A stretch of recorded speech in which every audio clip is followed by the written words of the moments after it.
本股市嘅前景係點樣？用咩工具投資好呢？即刻有理財有計。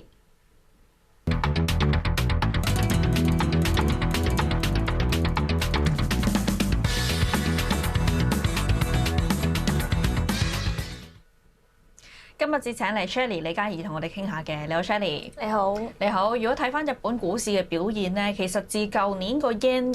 即係拆倉之後，股市又急跌啦。咁啊打後咧，其實就見到大致都喺一個區間度橫行嘅。畫面上見到表現啦。嗱，其實如果睇翻幾大指數咧，過去嗰一年咧，其實個升跌幅都唔算話好大，都係單位數啫。冇講股位今年嚟升成成幾咁標青嘅。不過周不時見到啲大行唱好啦，股神巴菲特又買貨啦，咁所以都心思思咧，有陣時都會諗下日本股市好唔好擺啲喺組合入邊配置下嘅，咁所以揾嚟傾下啦。咁啊，究竟今年嘅前景你係點睇咧？好啊！咁其實由上年至到今年啦，我哋一直都係講我哋睇好翻日本嘅股市啦。主要原因咧，幫大家總結咗，其實有兩個嘅。咁第一個就係見到其實經濟上面咧，日本嘅經濟上面有一個結構性嘅改革啦。講緊就係由可能2年前啦，日本正式係由通縮啦變翻去通脹啦。而家嗰個嘅核心嘅 CPI 其實係維持翻喺日本央行定嘅2% 以上㗎啦。咁所以其實咧，隨住呢一個嘅通脹正常化翻嘅一個趨勢持續啦，日本央行亦都係解決緊當地嗰個嘅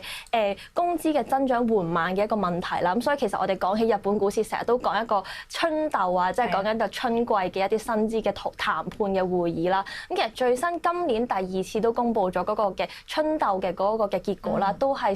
幫日本嘅勞工啦去爭取咗5點幾% 嘅升幅啦喺佢哋嘅工資上面。咁其實我哋都係盼望住咧一個嘅持續翻佢哋提升翻佢哋嗰個工資嘅增長啦。可以推動到一個由需求方面啦，令到本地嗰個需求咧可以持續翻去提升翻，令到翻佢哋嗰個嘅經濟嘅增長有翻個動力喺度嘅。咁其實第二樣咧就想講，其實就係咧日本嗰個嘅企業嘅管治方面啦，其實都會見到咧係提升翻咧股東嗰個嘅價值㗎喎。咁其實而家咧可能係見到咧過往係去到23年之後啦，其實日本咧都係去鼓吹翻咧希望一啲嘅企業咧去到進行一啲嘅再投資啊，或者係一啲嘅提高股息呢啲嘅方法啦，去到增加翻股東嘅權益啦。咁其實所以我哋都會見到咧，日經225指數啦，每股嘅股息咧，其實係慢慢由不斷可能21年開始，其實低於500 yen 啦，每股嘅EPS 嚟講嘅話，咁其實去到而家嘅26年啦，預計翻去提升到去800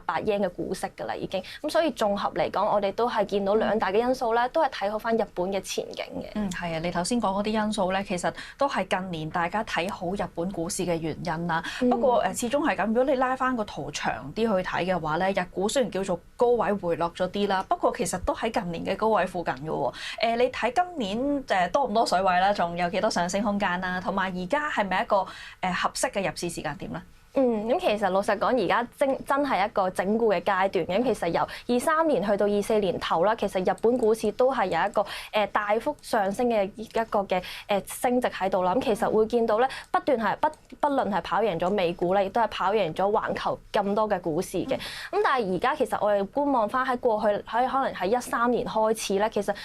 日經225指數咧，每去升一個比較大啲嘅波幅咧，都會係要經歷一個可能半年或者係1年以上嘅一個整固嘅階段㗎。咁所以其實而家嚟講咧，我哋都會覺得撇除可能24年可能8月嗰個嘅黑色星期一之外咧，其實而家嘅整固階段都係一個比較合理啲嘅。咁其實睇翻而家會唔會係一個升幅有幾多咧？水位有幾多？我哋去睇一個市場嘅一個潛在升幅咧，大約係睇2至3年左右嘅。咁大約我哋都會覺得仲有可能2成嘅升幅左右。即係現價起仲有2成。係啦，係啦。OK， 好啊，咁啊，相對睇得好啲啦嚇。不過咧，點樣揀咩投資工具咧都好重要嘅。畫面上見到就係主要3大嘅日股指數嘅表現啦。其實個表現都幾分歧嘅喎。過去1年咧，你見到日經咧跌5%，MSCI 日本指數咧就跌0.4%，東證咧就升過1%，其實幾分歧嘅。唔知呢個表現嘅唔同係咪同佢哋唔同嘅指數組成嘅部分有關啦？如果大家真係揀一啲指數 ETF 啊，或者一啲被動型追蹤指數嘅基金，又點揀好啦？其實頭先阿 Pauline 講得冇錯啦，就係講到就係三大指數其實佢哋嗰個嘅編製嘅方法都係唔一樣啦。我哋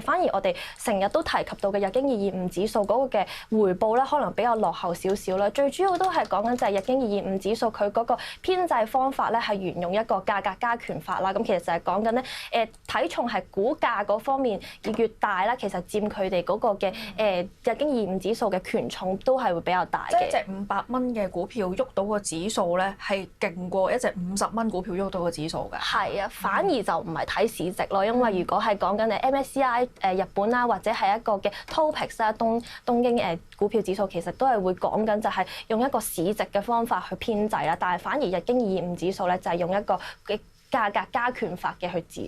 編製嘅。咁所以其實而家我哋睇翻咧，的確咧而家可能日經225指數入邊嗰個嘅成分股咧，可能係一個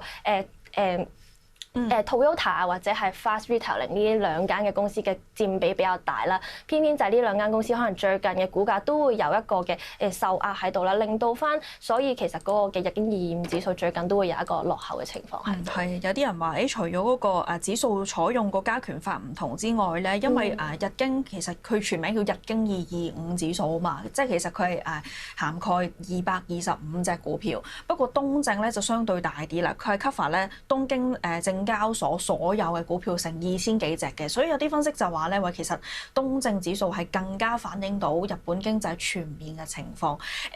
講下點樣去投資呢個市場啦。咁啊，其實如果比較翻咧，啲日股基金今年嚟嘅表現咧，其實普遍都上升啦嚇。咁啊，其實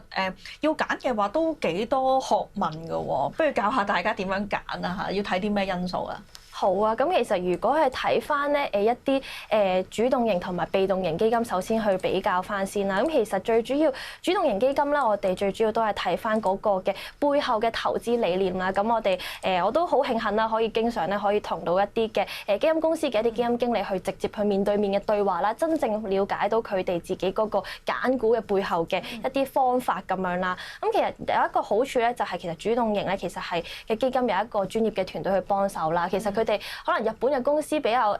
有一個特質，就係佢哋嘅員工咧，其實佢哋工作喺同一間公司嘅工作嘅年期其實比較長少少嘅。佢哋唔興轉工㗎嘛。係啊，咁所以其實佢哋可能喺一個行業入邊20年嘅，咁所以佢哋經歷過08年嘅金融海嘯啦，2010年嘅安倍嘅經濟學啦，咁其實去到翻COVID 啊，或者係最近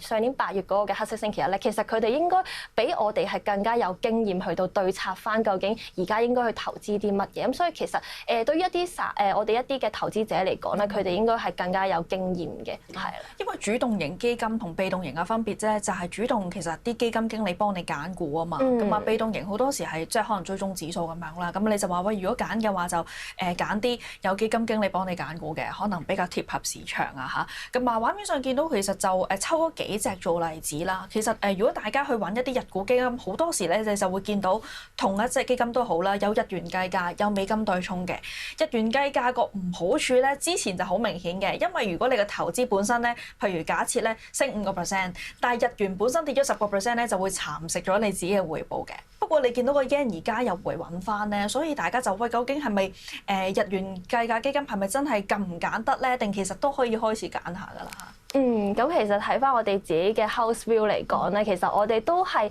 開始見到咧日元咧，其實嗰個升值嗰個嘅潛力其實都喺度嘅。咁可以講翻少少就係 policy 上面嘅嘢啦。咁其實由上年開始咧，其實日本央行咧已經係開始係對於個貨幣嘅市場開始做一個大規模嘅插手啦。可能見到即係 yen 嘅匯價比較低嘅時候，其實佢哋都有試過去到出手去救翻嗰一個嘅日元嘅。咁其實另外就係可能我哋都會見到啦，而家嗰個嘅通脹水平都係持續翻去到一個正常翻嘅水平啦。咁其實對於日元嚟講，我哋其實持續咧都係見到比較睇好翻佢哋嘅走勢。咁所以其實投資者可能係揀翻一啲嘅貨幣計價嘅一啲基金，都可以睇翻之後嗰個日元嘅一啲嘅升值嘅潛力嘅。係咁啊！如果日元睇升嘅話咧，就多翻少少誘因去揀日元計價嘅，因為個日元自己本身升值啦，再加上你投資，譬如假設升嘅話，咁就兩邊都受惠到啦。如果揀日元計價嘅話咧，其實都有好多市場都有好多選擇嘅，例如畫面上舉嗰啲例子就係、譬如野村有出啦，富達有出啦，漢亞投資有出啦，咁啊呢個嘅摩根亦都有出嘅，咁啊當中又點樣分又點樣揀咧好咧？係啊，咁其實最主要我哋頭先都有講到，就係揀翻呢一啲嘅主動型嘅基金咧，最重要都係揀翻佢哋了解翻佢哋背後嘅一啲嘅投資嘅方法嘅。咁其實對比翻可能係野村呢一隻嘅基金咧，其實佢哋都係比較着重翻係一啲價值型嘅一啲投資啦。其實佢哋嘅團隊咧，主要咧都係會睇翻咧投資翻一啲係邊一啲係會個價值咧比較被低估嘅一啲公司啦。咁所以其實佢哋對於可能投資喺呢一啲嘅公司方面咧，其實佢哋都係長線少少嘅。例如佢哋係而家暫時啦比較重嘅一啲嘅行業分佈啦，都係喺工業啊或者係一啲資訊科技類型為主嘅公司嚟嘅。咁所以另外咧，可能見到漢亞其實都係另外一隻比較表現得好嘅公司啦。咁其實佢呢隻咧反而就係會追蹤一啲可能係動力少少，即係 momentum trade 多少少嘅一啲嘅股票嘅。咁佢哋而家暫時啦，可能第一隻嘅都係最大嘅持倉啦，可能係一啲 Panasonic 啊，都係一啲日本嘅一啲嘅電子方面嘅企業啦。咁所以其實咧兩隻基金其實佢哋嗰個嘅投資嘅方法都係好唔一樣，咁投資者都可以去了解翻先嘅。哦，係啊，基金經理揀股都可以揀啲好唔同嘅 style 嘅股份啦。咁啊頭先舉咗兩個例子，野村你就覺得係價值型投資啲嘅，咁啊漢亞投資咧就相對係